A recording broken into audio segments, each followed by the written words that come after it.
Hello, everybody. Welcome back to the Prospero.ai stock market live streams. Welcome to November. We are officially in the first trading day of November. Goodbye, October. October was able to defy the usual seasonality of being a red month. We finished up in the green, and we're having a mixed day today so far, which we'll get into in just a moment. See Johnny74 USA. Good morning. Good morning to you. Mario is in the chat. Good morning from Mexico. Good morning, Mario. We have officially closed our Prospero AI Republic crowd fund. So thank you to everybody who participated and heard us mentioning it so much over the past week or so. We were really pushing towards the end, and we had a great final couple of days. So appreciate you all being a part of it, and everybody on the live streams was a big part of getting the word out, I'm sure, and you heard a lot about it. So appreciate it. Question from Mario in the YouTube chat. What does George suggest as a market vehicle to invest directly in gold without a lot of extra fees? We will get George's thoughts on that in just a moment. I know there is a ETF, GLD is the ticker, that I believe tracks the price of gold, but we'll hear what George has to say as well. We have Nicole saying good morning, everyone. Good morning to you, Nicole, and Gilbert as well, and Nick, and JC. Good to see everybody, all of the OG viewers back in the Prospero live stream. So we have a lot of fun topics to go through today. We have another busy earnings week in the market. I see Dr. Carter has reposted the stream on Twitter as well. So thank you, Matt, for that. We are going to jump right into the Prospero net option sentiment for the QQQ and the SPY, because we're seeing the biggest divergence between the two that we've seen in some time. So they were moving pretty similarly, I feel like, for the course of the past month or so, probably since like the end of summer. They were, looking pretty bearish or bullish at the same time. So right now we're seeing the biggest divergence, about 40 points apart between the two. 51 for QQQ in terms of net option sentiment, 10 for SPY, and our bull bear line for the two is at 40. So we're seeing a big difference there. So we'll cover that. We're seeing the markets move a lot today. The QQQ and SPY are in the green. The Dow and Russell are in the red, but the VIX is up over 5% as well. I know a lot of stocks are in the red today. A lot of growth stocks, and Bitcoin is in the red. But we're going to be covering a couple partnerships and announcements were talked about this morning that we're going to get into, like Iron and Microsoft, OpenAI and Amazon, two big ones that are moving those stocks. We'll also discuss the main focus of our newsletter this week, our investing newsletter, which goes out every Sunday afternoon, was just the staggering stats and data of just how big the Mag 7 has become in terms of its overall weight on not just the stock market, but the USA GDP. About 3/4 is due to the Magnificent Seven. We'll go through more stats later on when we discuss it, but pretty crazy to see what's going on with those companies and just how big they have grown. I see Nick is saying SPY NOS was at 5 15 minutes ago.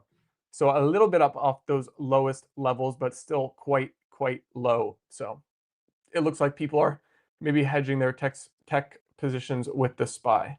Preston saying weird start to the morning. Curious to see how we close today. Definitely weird start. I feel like we're seeing stocks today move a bit more independently than they have in the previous couple of weeks and months, which may be why our QQQ and SPY is looking so different. It's allowing some companies to move not so not so much in unison. And we're also seeing, I feel like, maybe some government shutdown impacts on certain stocks. Like I'm seeing a lot of the healthcare stocks are down. So especially like the insurance, like which company was I looking at before? Oscar Health. I think UNH is down today as well. So maybe some stuff affecting them in terms of the government shutdown, which is now not ended, and it's been going on for over a month, I believe. So, it's got to start weighing on the markets eventually, right? JC said Mag 7, since they are all global, should be compared to a broader number than just US GDP. That's a good point, JC. It's true. I wonder what percentage of their businesses if you combine them all, are from overseas. That's a good point. Imagine one day the Mag 7 are not just 72% of the USA GDP, but they're 72% of the global world GDP, the entire Earth. That'd be absolutely insane. Uh, Mr. Dewey Trong is in the chat. When the alert on the app will be activated again, I love it because it provides the details why the AI picks it. Then I can read and pick the one I want. So, Dewey, I know we are working to get all of the perks if you invested in Prospero crowdfund on Republic um, up again as soon as possible. I don't know the exact timeline that we are looking at for that, but I know George. George knows, and I'm sure he'll be happy to answer for you. I'm pretty sure they're working to get those up again and running ASAP. So we will see what George has to say. Um, Let me run through a few more topics that we will be discussing on stream today. As always, because we've had 300 people in here, I'm sure we got a couple new peeps watching the stream for the first time. Follow us if you're watching on X. Subscribe if you're watching on YouTube. Welcome in here, everybody. Hit that like button if you're excited for the topics today. You can always ask us any questions you see. We've had a lot of chatters already getting questions lined up for us. So yeah, feel free to ask us about any stock specifically, AI, tech, business, whatever questions you may have. We're happy to address the questions you want answered. But I'll keep on going down the list. So we're gonna talk about some of the earnings. There's a lot of earnings this week. Palantir, AMD, Uber, probably some of the biggest ones that we will try and highlight. But like I said, if you have any other companies that are reporting that you want to hear talked about, feel free to comment them. We're going to discuss Chipotle versus Kava, two stocks that have not worked in the market in 2025, both down roughly 50% year to date. But which one looks better? And maybe a buy the dip candidate in one of the two for 2026. Matt, you want to hear George's take on rare earth mineral stocks? Trump admin came out publicly yesterday and said they will move at warp speed to get the U.S. not dependent on China. Oh, yes. I know we've been playing a lot of these stocks and they've looked great in the Prospero signal. So I'm sure, but the stocks keep tanking. Interesting. So we'll hear George's thoughts on them. They had run so much. So I wonder if they're going to be setting up as buy the dip candidates, but we'll hear George's thoughts there. Oh my gosh, we got a lot of comments today. I'm gonna have to really remember. We'll try to get to all of these in the beginning, hopefully, so I don't forget any of them when George gets in here. Two more topics that if we have time for on the stream, we'll bring up. Kimberly Clark buying Kenvue for $48.7 billion. So a major acquisition there. Kenvue is actually the maker of Tylenol, so you know they've been in the headlines this year for different reasons. Kimberly Clark stock, which ticker is KMB, did not react well when this was announced. And they're coming off their lows, but still down 12%. So it can't be a great sign for the management when a deal is announced and the stock is immediately down double-digit percent. But we'll get George's thoughts on the matter. And then, you guys, if you watch the stream, we brought up Beyond Meat and how they were having their meme stock rally, but they were looking terrible in the Prospero signals. Well, we have our final note on this story probably. They're down 11% today after delaying financial results. So not a great sign for a company when you're needing to delay financial results. I think the last time I remember a company having to do this was SMCI. There was all of those ongoing concerns, and that stock was down quite a bit off its highs when all that stuff was happening. So it doesn't look great for Beyond Meat. They didn't delay them too much. I think they're just now in like the middle of November, so just like a week or two delay. But we'll have to follow this stock and keep our eyes on it. Let's see if it's down any more than it was before. Beyond Meat is now down 14% and getting back down towards those lows. Wow, crazy move in that stock. It hit almost $7 per share, and today it's trading at $1.42. So well off those meme and short squeeze fueled little rally it had. Nick said Steven's going to need his own assistant soon. I'm gonna need an assistant to the assistant. JC said AI assistant. I'm sure there's a way I could set up. You guys know if you watch the streams that this Nightbot shares links in our chat of our different socials. Actually, I forgot to cancel. Maybe when George is talking, I'll try to cancel it. It was shouting out our Republic crowdfund, so I'm gonna have to end that one since that's over. But I wonder if I know there's ways where you can type certain words in the chat and it'll save that. So maybe we'll have to like set up a format for people to ask questions. Like they'll have to like type question and then ask it or something. But we'll figure all this out. These are good problems to have, everybody, right? This means the streams are growing, and I'm glad you guys are enjoying the streams. If you're not sure and you're new, we stream every Monday at 11 a.m., every Wednesday at 3 p.m. Last week, we even did an extra stream with the crowd fund ending, but we are going to be getting into our topics in just a second. Let's take a look around the market and see what are our biggest movers today. I know Amazon was up on that OpenAI partnership announcement that we are going to be getting into. I'm wondering how Microsoft is going to be feeling about the fact that OpenAI is now making deals with a rival, and if that's going to hurt the what was a business relationship that didn't seem to be on great footing to begin with, but we shall see. Yes, Amazon is still up close to 5%. Apple's in the red, Google's in the green, Meta green, Microsoft green, Tesla green.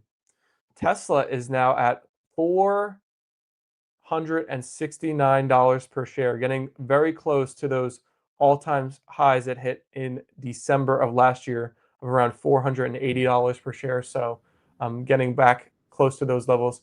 Hello, George. Welcome to the stream. Look at this nice, crisp camera. Beautiful setup. Love to see it. I And an can't get amazing that. shirt today.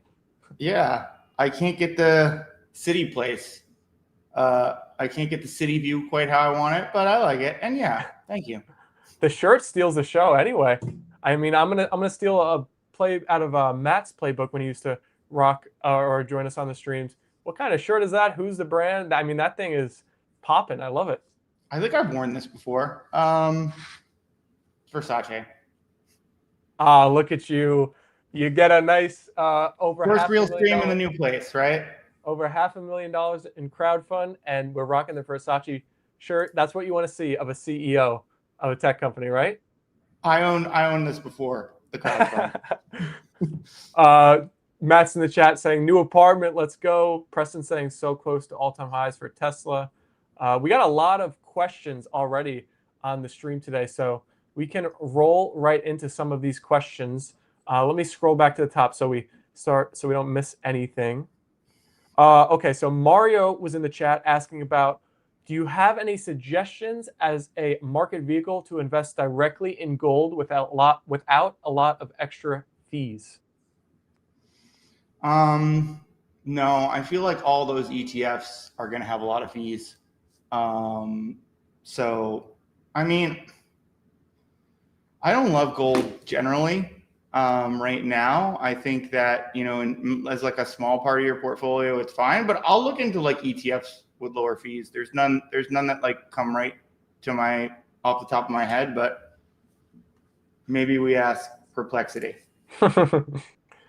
Okay, so we'll ask Perplexity. We'll see what they have to say. I'll also tee you up for this next one. So Dewey Trong was asking about when will the alerts be in the app activated again?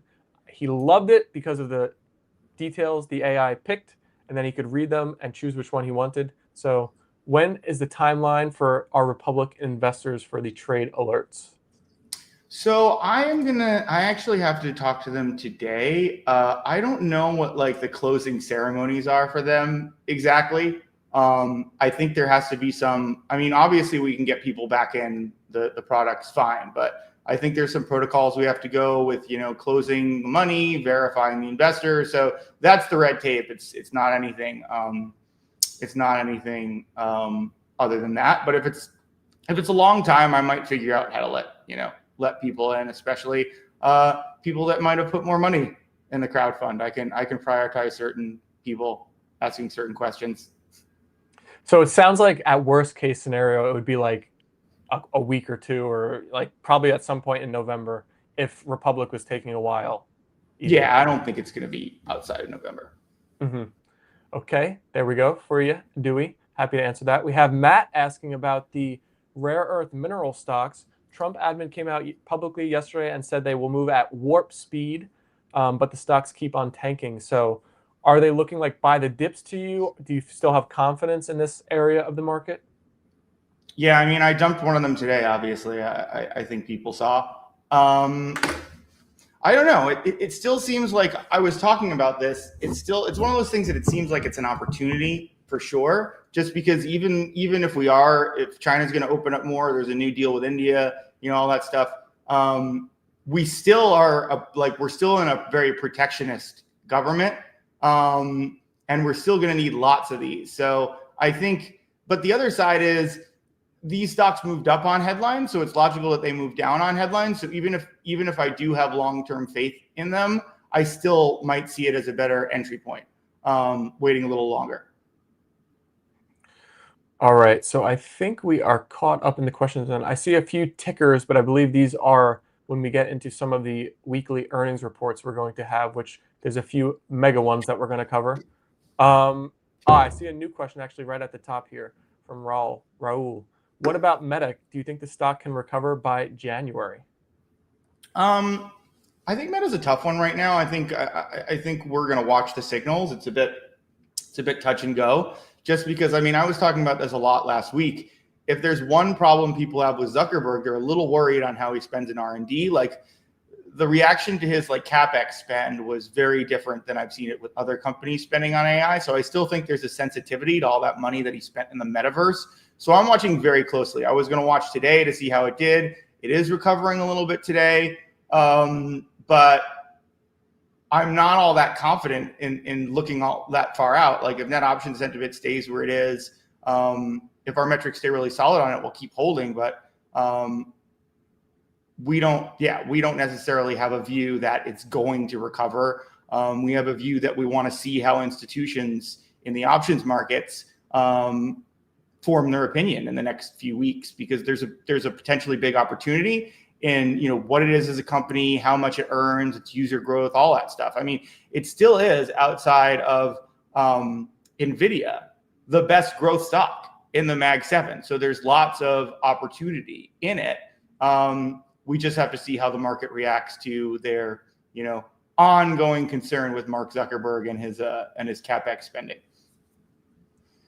So we're going to talk about the Mag 7 more in detail in just a minute, but I want to highlight the difference we're seeing in the QQQ and SPY net option sentiment as we start here today. So currently, we're sitting at QQQ has a 53 reading in Prospero for net option sentiment. SPY is up to 16 now, which is the highest I've seen it today, but still well below the QQQ.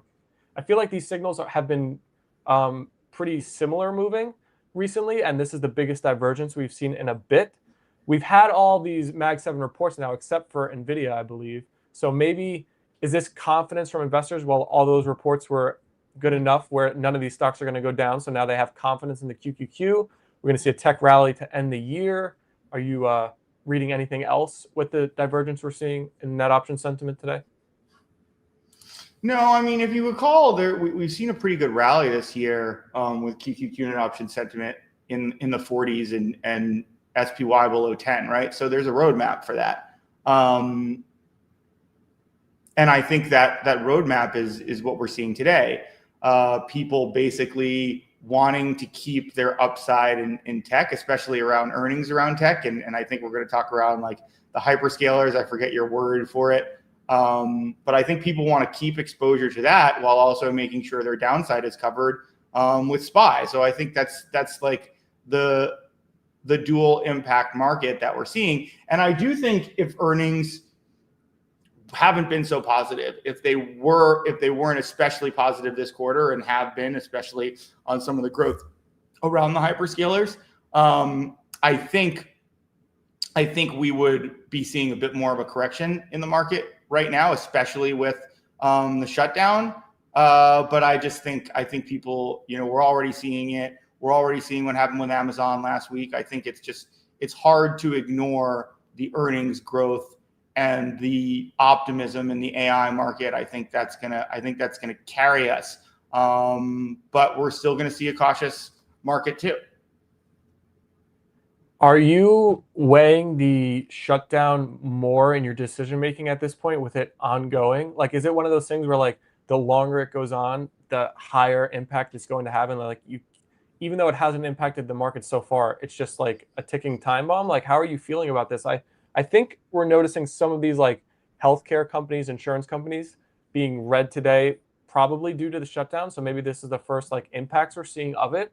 But are you weighing it more in your investment decision making? Um, it's hard not to, right? I think that it's there. I think that, some of the change in some of the momentum stocks that we're seeing today is very much a result of that. So yeah, I mean, I think you have to consider it, but you can't over consider it because the market just isn't reacting the way, like, we've talked about it before. There were just like shutdown possibilities in the past that the market reacted very negatively to, and obviously that isn't happening right now. So you have to know that it could be a big drag, especially if there's a bad earnings day or two. I think the market's going to react very harshly to that. But there's just a lot of bull momentum around earnings, around just general feelings on the market, around rate cuts, around all that stuff, that even inflation came in better than we might have expected. So yeah, I think that that has to be a big part of how everybody thinks about the market broadly, while they don't take on too much risk. Like, already I'm feeling I probably should have been a little more cautious to start this week. I got a little caught up in how the metrics finished the week, QQQ, SPY, and I don't think I oversampled on that, and I think not enough on the fact that it's been very volatile and they were recently low, and I should probably go into more weeks, more even long short than I did this week, but lesson learned. So I see this comment from Bitwolf Discord link expired. I'll get you a fresh one after I ask George this question and he starts asking. But first of all, for anybody in our chat, I don't understand with Discord.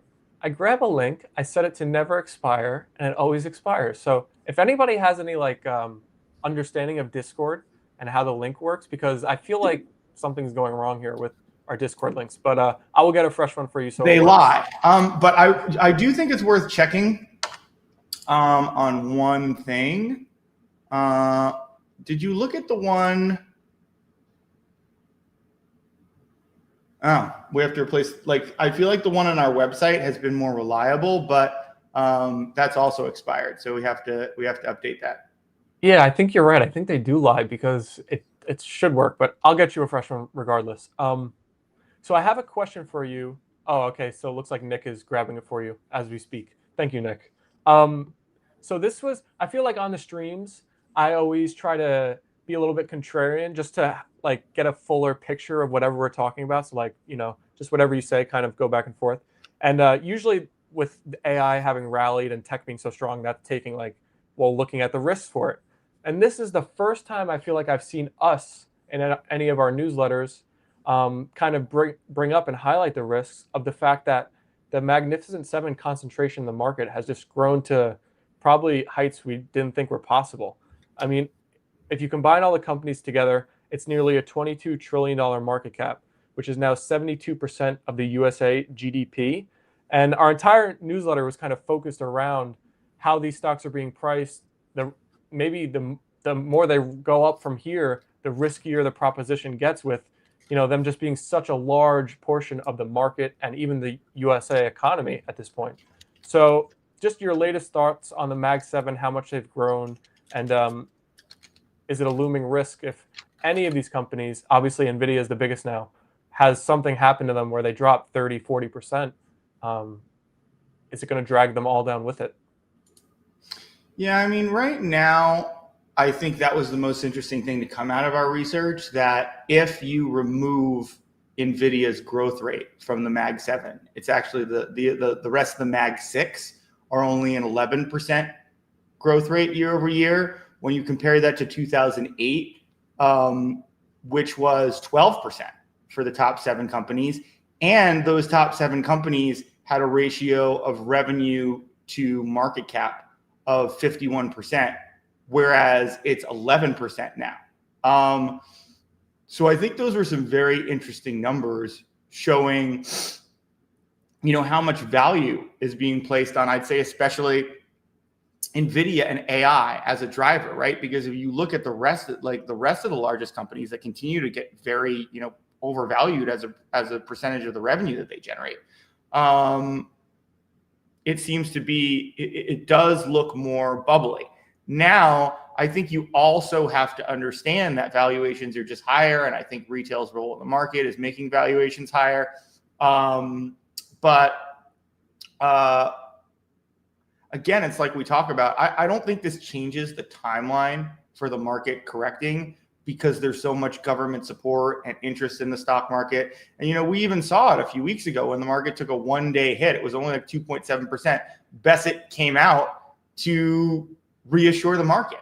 So I think that tells you everything about the attitude towards the market and how much the government wants it to succeed. And I think that it will until it doesn't. And we kind of talked about some of the events. I do think that a slowdown in NVIDIA earnings, as well as the hyperscalers, could really spook the market. I mean, that's why we're talking about earnings so much. And as long as we're beating, I do think where the majority of these companies are beating, I do think we will continue to see all-time highs. And also, when you look at what happened with Meta, even like one of the only companies that had like a bad earnings that we've really been covering, they had a bad earnings because they were spending more on AI than people thought. So I think that will continue to be bullish for the market, and it's going to take it either an external factor or undeniable economic problems that are just not on the immediate horizon as I see it. But you never know, and I think we have to proceed with caution, especially about something like this shutdown continuing, because those might create some undeniable economic problems, as I guess we're referring to them here. We're getting a question from Saucepot about kind of the circular economy point we've brought up before of NVIDIA essentially investing or paying companies to buy their chips and the money just circling around. I also have a question for you of, with these Mag 7 companies having grown so big and the way like the business world is set up, like, are they all playing on easy mode now? Like with their cash balance sheets, their connections, their power?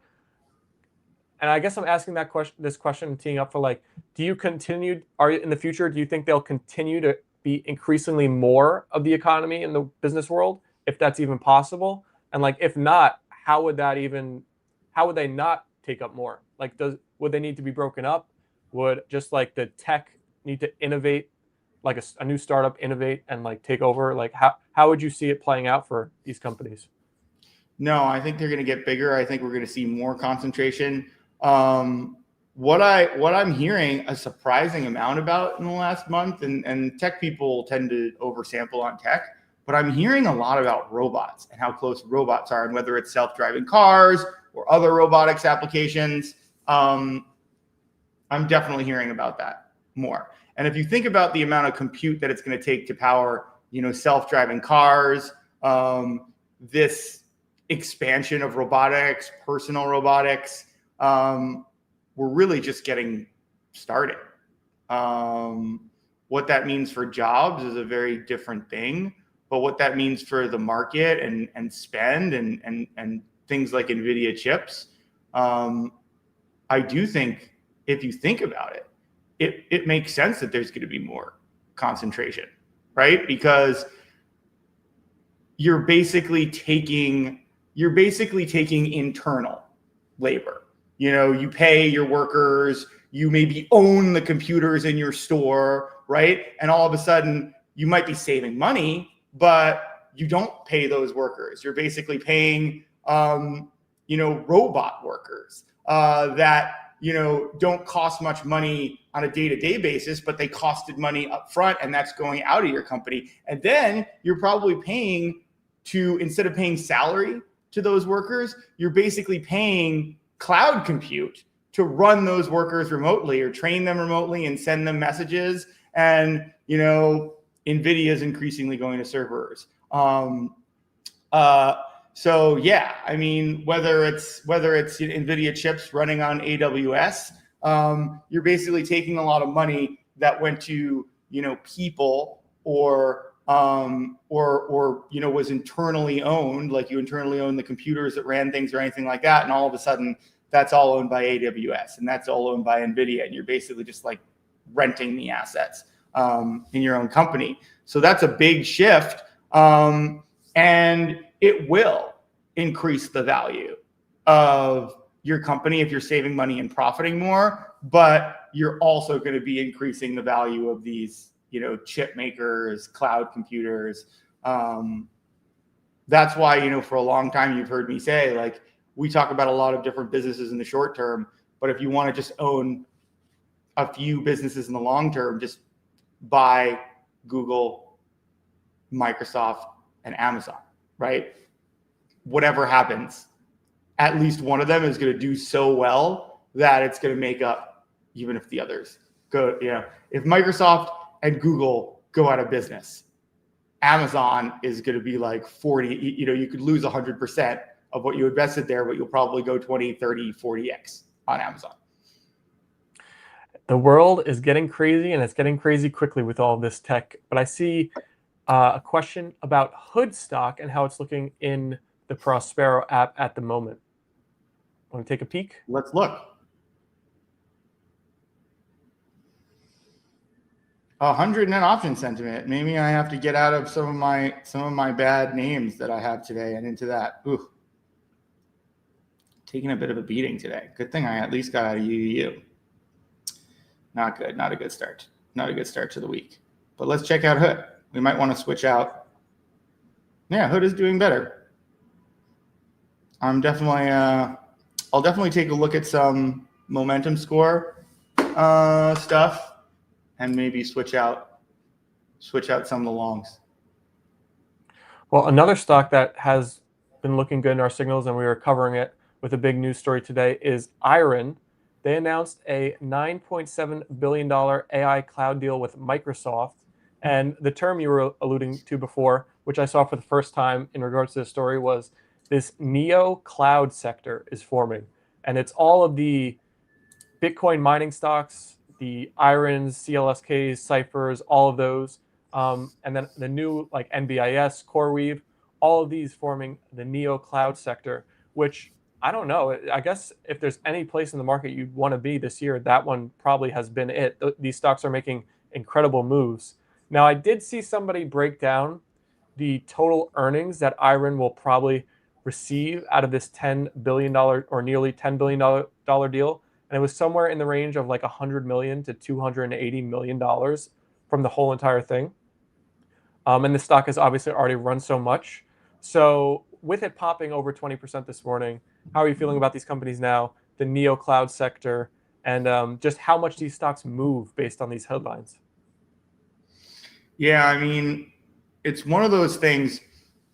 When I talk about the nuclear names, and one of the reasons I held them is I think it could only be a matter of days before the government invests in one or some of them or a rare earth company. That's why I've been a little more patient. But it's the same thing with these. Like I probably should have been holding Cipher or Iron or something like that just to diversify. I did have NBIS, but it's a bit different. That's more of an infrastructure build than a neo. I guess they're all neo cloud, but even diversifying within neo cloud to things that own the compute as opposed to build is definitely something I'm going to think about going forward as I rebalance things. But yeah, like you gotta be a piece of these deals. Like you gotta like I was actually kind of shocked when I saw Cipher. I thought it was earnings, but no, it was just one of these deals. So yeah, you definitely have to think about. You got to think about, I think, having Iron or Cipher as part. I mean, I might look for a pullback because they're just so strong today. But I'm going to look at an entry point on one of them. I feel pretty silly not having at least one in my portfolio right now. It could have made up for some of these losses today.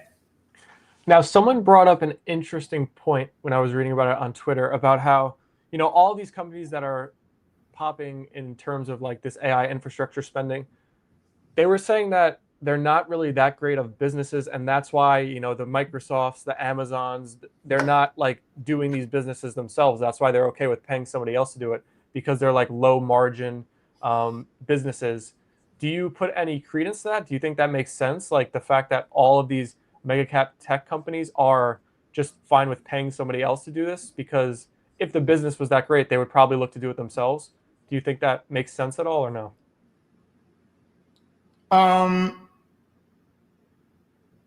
I mean, they kind of already are doing it, right? Like, I think they're doing their best. I think if you're talking about, um, a lot of these are kind of doing it with, different infrastructure, specialized infrastructure. I think that's probably a good question to like for me to look into more. I think iron. I think some of it is that it's maybe I'm thinking of another one that it's green. I don't really even know. I don't know what makes it so specialized, but um, I think that's part of it. I don't think Amazon or any of the cloud providers are not thinking about doing that. I just think that um, some of these, like the miners, for example, it's kind of a similar story to like GPUs, right? Everybody knows that GPUs were created for games, and then people figured out that the complex matrix multiplication involved in simulating games turned out to be very useful for a lot of these AI applications, and they figured that out accidentally. Like, I think we're seeing very similar things for building out the mining infrastructure. And then you sort of get into the case of like, okay, some of these people are so specialized towards the mining infrastructure. They have the supply chain all set up. Like, I actually think it's cheaper for an Amazon or anyone to try to get a piece of buying one of these things than trying to change around their supply chain to serve a very specific market that they were not built to serve, especially when you think of like these cloud providers, like, and their backlogs, right? There's huge backlogs to their business. So are they just going to build like the generalized compute that they already have too much, like more capacity or more demand than capacity? Or are they gonna, try to get cute and build, specialty stuff? Probably the former, right? If you can just keep on building what you're building, build it pretty, boilerplate. Maybe some of it is, just generalized high performance, generalized corporate applications, things like that. To me, that's what it's more about. But I do want to dig in more because that's something that I haven't researched much in terms of like what specialization of, say, an iron towards crypto allows, has started to enable it branching out effectively into other applications, I think is an interesting follow-up question. Mm-hmm. And Matt is letting us know in our chat that SPY net option sentiment has crossed 20. It's up to 21, QQQ at 55. So maybe hinting at a little bit of recovery throughout the day here in certain stocks that have been hit. Another major story that came out today was that OpenAI was signing a $38 billion deal with Amazon. Very interesting to see that OpenAI is going to be partnering up with the Microsoft competitor in Amazon. This sent Amazon up 5% today, even after Amazon was up from their earnings. They had to get this okayed by Microsoft, we would imagine, before they would sign such a large deal with a competitor, especially when they're such a part of Microsoft, it seems like already, you would imagine, right? Do you think it seemed like that relationship was already a little topsy-turvy? Do you think this is going to make it go even farther south, or you think Microsoft was probably on board with this?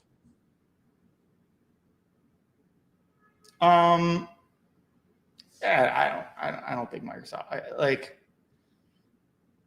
I think OpenAI used Microsoft, and Microsoft, they did snag themselves some interesting, like all the details of that deal. You get some interesting ones that come out here and there. But I think Microsoft did, get themselves a pound of flesh. I'm interested in how the restructuring though might have affected that deal, because I do know one of the interesting parts about the deal at one point was that if OpenAI did not reach certain revenue hurdles, that Microsoft would have access to their best technology without a delay. I don't know if they hit those hurdles or not. But yeah, I think that I think that it's a pretty interesting time in terms of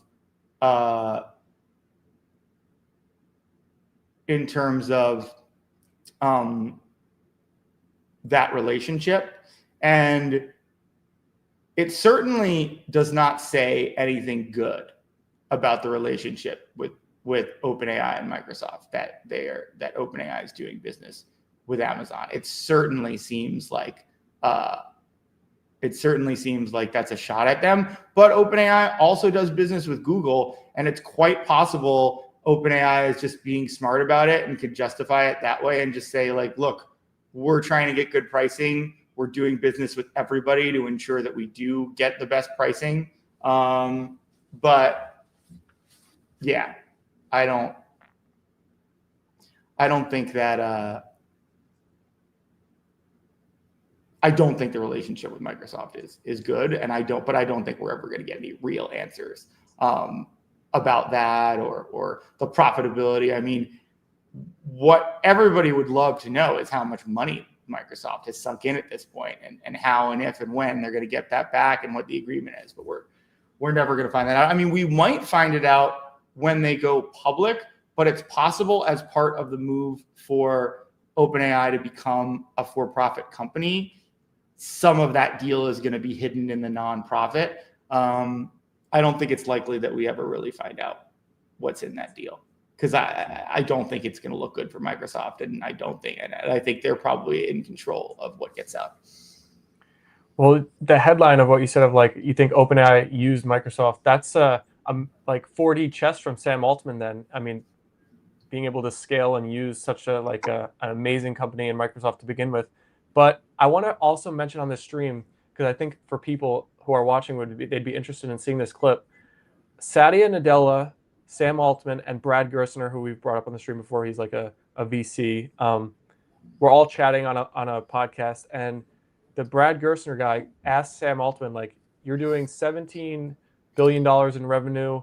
You've made like hundreds of billions of dollars of deals in AI. Like, how do you anticipate being able to pay for this stuff? And Sam Altman's reaction was really wild. He got like immediately pretty rude and very, like, I would say upset the fact that he's even questioning like the legitimacy or just like wanting to understand about how it's all going to work out in the end. Would that make you nervous about some of these deals? I know you haven't seen the clip, but it's very clear that Sam Altman was like very upset that question was asked. So what does that tell you about the position that OpenAI has to be able to pay some of this stuff they've promised? I don't think anyone has any intent of creating an ROI on this. I think what we're going to see is more money, more expansion, chasing the eventual money. But in terms of funny interviews, I encourage people to watch the interview with Tucker Carlson, where Sam Altman's asked if he I saw that. participated in harming the whistleblower, and it's a profoundly weird interview. I really encourage people to watch it. It's great. It's great television. But yeah, like, Sam Altman's a smart guy. And the interesting question about this stuff is he actually being emotional and losing control, or is this is it part of some kind of plan? Maybe he just doesn't really want to answer it.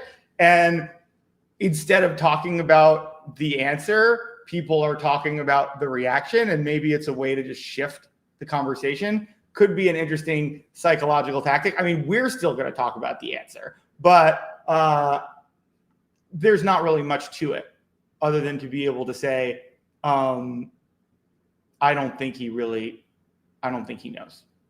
I don't think he knows at all. And I think that makes the most sense. If he gave an answer with some meat, then we could analyze it and then we could come back to him later. But maybe in a few years we're going to be like, well, we asked if you're going to get a return on investment, and he says, yeah, I didn't tell you anything. I got pissed, but I didn't tell you anything. Maybe that's a way to not get caught in a lie later. The way he reacted, it makes me feel like the only way this whole situation will work out is if either OpenAI grows like crazy, crazy, crazy, like their revenues just go insane, or they have to keep making deals to pay their past deals, which is just like kind of like a Ponzi, or it just seems like a scam almost. If that's the way they're planning to do this, it's kind of like once one domino falls, well, the whole thing will go. Well, it is a classic Ponzi. I mean, let's not call them deals, right? They're raising money, right? And they have to keep raising money to, I guess, fulfill these compute contracts, and they're not really getting much revenue. And that's like a classic Ponzi scheme. That's exactly what a Ponzi scheme is, right? You need to raise money to pay your bills. Your revenue isn't paying your bills, and you can raise like unlimited funds. So it is a very classic Ponzi scheme, and they're already talking about going public for $1 trillion, which really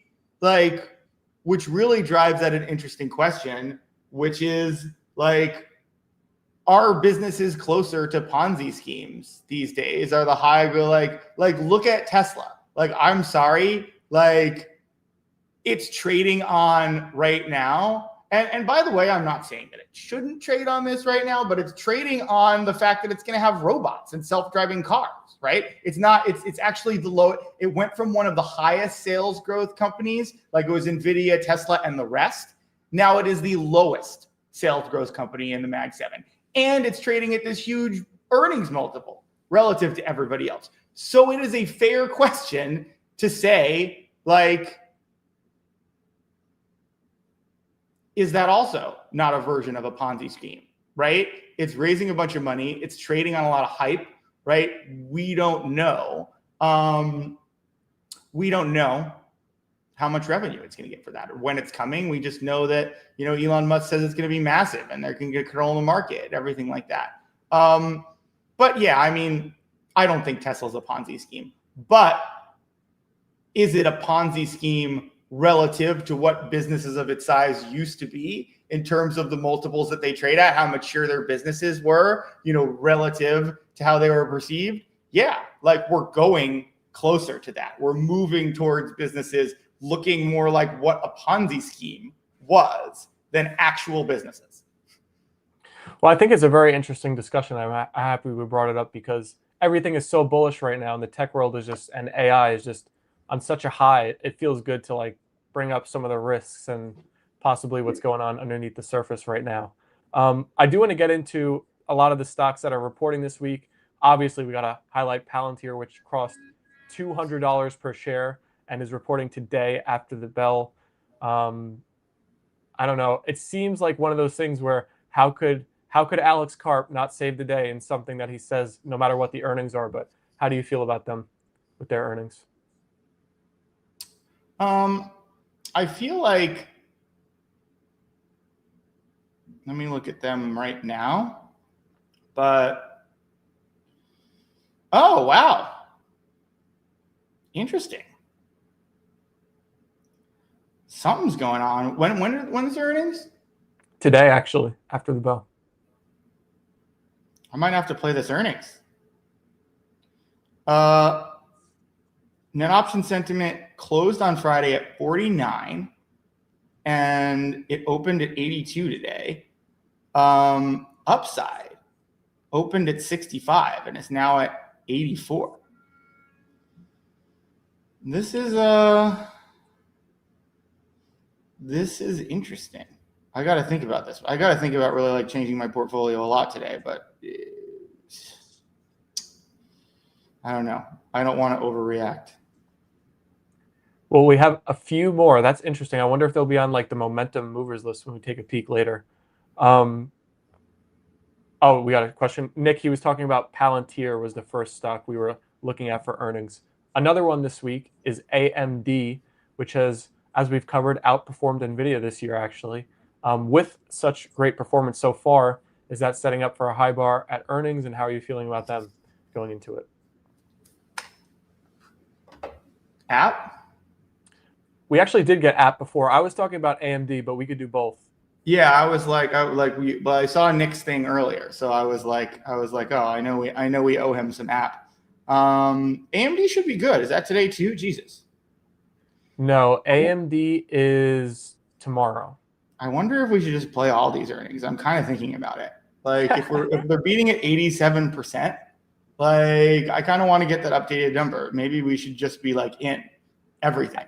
As long as the signals are good, I guess there's no reason not to be, right? With Yeah, I'm what we thinking see. about getting in Palantir. I'm thinking about getting into all of them. We might just have to do that. Um, I think App has been one of the most consistent good earnings companies we've seen. And I think the thing about App that is really, really impressive is, and I didn't check its upside. Its upside has been a little muted, but I think that's part of like headline concerns. Um, is upside is up to 71. Look at it go.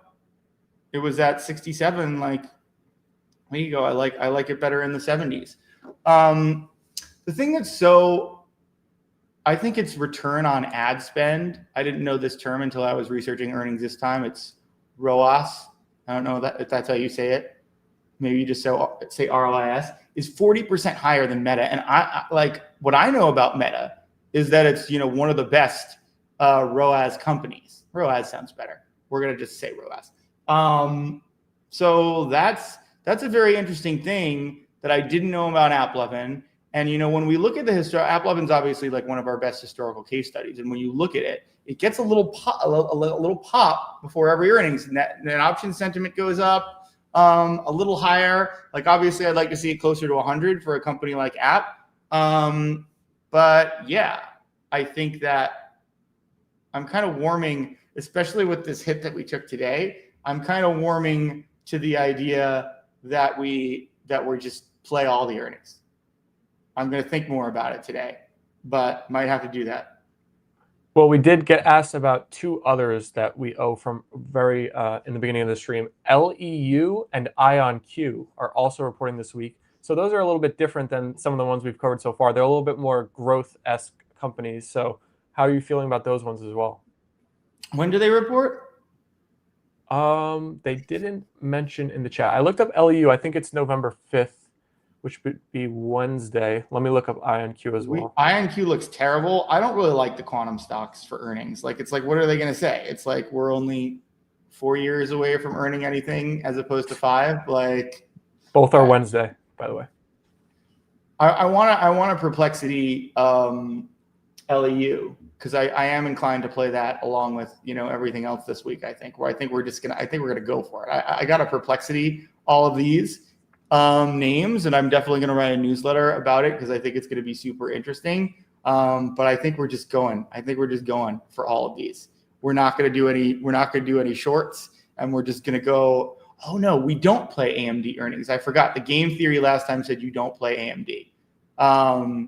So we're going to play Palantir. We're going to play AppLovin. We're probably going to play LEU. We're not going to do AMD because that's what we learned last time. The game theory, it doesn't like AMD. So no, we're not Well, doing let me that. just now that I hear you're so excited about earnings and playing some of them, let me just run through like some of the ones that are coming. So besides the ones we've mentioned, so a lot of companies this week. So we have Uber, Spotify, Pinterest, Supermicro, Rivian, McDonald's, Qualcomm, Snap, Lyft, Figma, Elf, Warner Bros, Tapestry, Airbnb, Affirm, Block, Peloton, Moderna.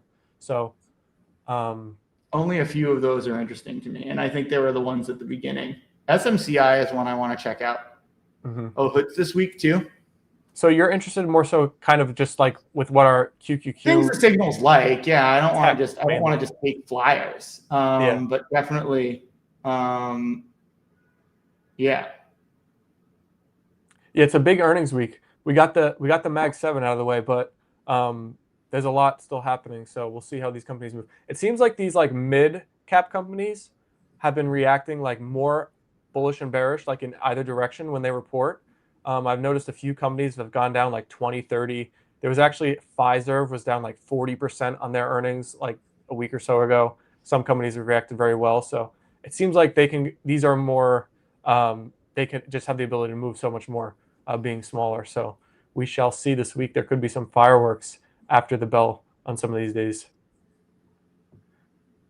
A few more topics here. We can get into Chipotle versus Kava, not in the tech sector, but these stocks have both been down roughly 50% year to date. I think Kava has been slightly worse, like 52%. Are either of these interesting to you? These once high flying stocks that could do no wrong now that they've pulled back quite a bit, and Kava is getting close to its IPO price almost. So, any buy the dip potential there? And then, if so, which one would you rather at this point? Kava just made a very interesting move up. I'm talking myself into this in the portfolio shift. Oh yeah, we're definitely doing ALAB. We are feeling very good about ALAB. That'll be on our list. People have been talking about Chipotle more. Also a 71 net option sentiment. Yeah, something's going on with Chipotle. Has made a really nice move up. When was that earnings? They reported last week, I believe, and they were down Wow. like 15% from it.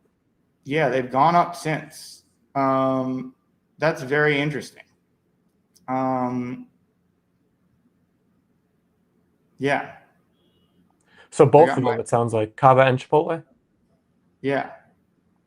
Yeah, I mean both look interesting. I'm thinking about adding Kava, but I'm thinking about adding a lot of stuff right now. It seems like Um, the add long button is just being yeah, there's a lot that I like. I'm gonna burn it out. Like I gotta sit down later today.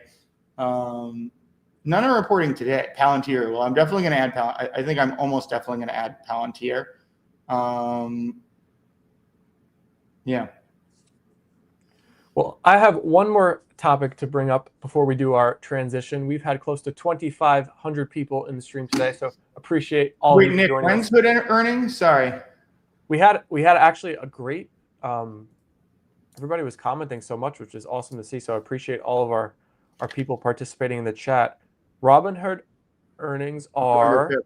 11.5. 11.5. We're going to be live just before all of these companies report. It's going to be a busy day. Yeah, although I might want to get early, like get in earlier.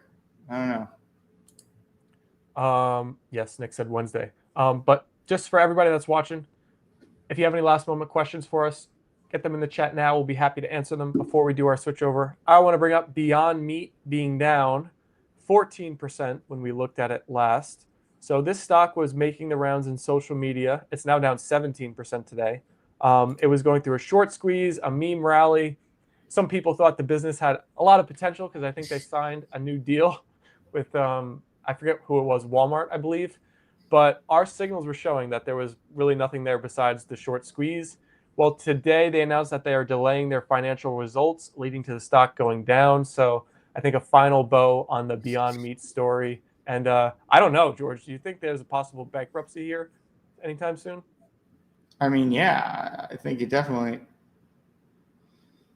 definitely a bankruptcy. Net options was down a little bit. Yeah, people got to be careful with these stocks. We did. We kind of like we poured a little cold water on that. What was it, the Walmart deal or whatever? Like these meme stock people, they're really just like they get their cult thing, but it's like what happens? Institutions like sell these. They go to the Reddit forums. They do this. They sell this death rattle. It helps them get out of their longs, right? They sell it as it goes up. All of their, long-term holders, whatever they get out, they get the positive death rattle. And then you get to buy cheaper put options, more shorts, for people that held it and lost. It's a way to make their money back. Like, unfortunately, on the backs of retail investors, that, hopefully some people are smart enough to play these things where, they get in, they get out. I think there's some people that do it, but I think regrettably, there's much more losses on the retail end and gains on the institutional end. So as always, I implore people not to get too involved in these things. We didn't, even though the signals were there, like you saw it very clearly. I saw it just like everybody else. It looked attractive, but the hard part is not seeing an attractive setup. The hard part is like, can I get out of this? Do I have the discipline? And for me, it's hard because there's not a map for that. If there was a better map to be like, this is over, this is started, this is over, then I do it. But there isn't a good. I don't think there's a good map. I don't think anybody really has a good map. Mm-hmm. Well, it's just an example of the value that you can get by joining in the streams, watching, and seeing us cover some stuff like this. Probably helped out somebody out there. So glad we got that one right. But time to do the switch over, and we'll be doing the model portfolio update on the other side. And it looks like George is going to be buying some longs the way the stream has gone today. So No, I'm not sure I'm going to do that right. I mean, I might if I get out of oh no, I thought I didn't have my tunnel on the other computer. I do. All right, see you in the new Prospero Labs. yes, Prospero Lab 3.0.